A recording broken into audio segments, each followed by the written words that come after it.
I spent countless nights staring at the ceiling, drowning in shame and guilt over what my addiction had done to my family. My wife wouldn't even talk to me. Most of my family had cut me off completely. I never wanted this. I never woke up one day and said, I'm going to destroy everything I care about, but that's exactly what happened.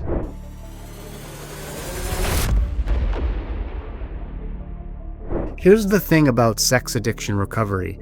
There's this massive weight of shame and guilt that absolutely crushes you if you don't know how to handle it. And I see this all the time with my clients too. They're stuck in the cycle of shame that keeps them from really moving forward in their recovery. So in this video, I'm going to share exactly how I learned to forgive myself during my recovery journey. I've been sober 15 years now, and I help others do the same thing. I'm going to show you exact process that helped me go from those sleepless nights of self-hatred to rebuilding my life and my relationships. I know right now you might be feeling like you're beyond forgiveness, like maybe you've done too much damage. I felt exactly the same way.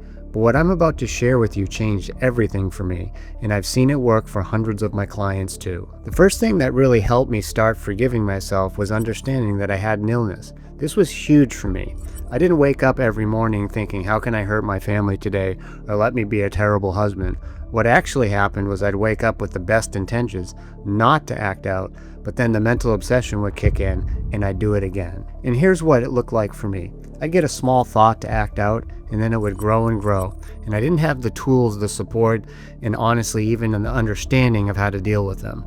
The obsession to act out would grow so big, my only choice was to act out. I would go through the cycle of acting out again.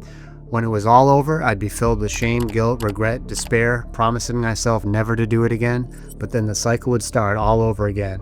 I lived in this cycle for years. That's exactly what an addiction is. You completely lose the power of choice. Understanding this was the first step towards forgiveness for me. I was very sick. I had an illness, and I had lost control over everything. This doesn't excuse the behavior or get me out of taking responsibility for my actions, but there's power in knowing you have an illness rather than thinking you're just a terrible person. Hey, if you're struggling with these same feelings and you're ready to start your recovery journey, I have a free recovery masterclass that shows you the exact steps I used to get sober. Click the link in the description below to get it. The second big piece of forgiving myself came through taking recovery actions. It's one thing to understand that you have an illness, but you've got to do something about that illness. For me, this meant getting a clear recovery structure and finding a community of others who are recovering from this. Because here's what happens when you start taking positive action. When you start showing up differently in life, your self-esteem naturally starts to build and you start to feel better about yourself. I started to make amends with people I'd hurt, not just saying sorry, but actually changing my behavior. I started to deal with the underlying issues that were driving my addiction.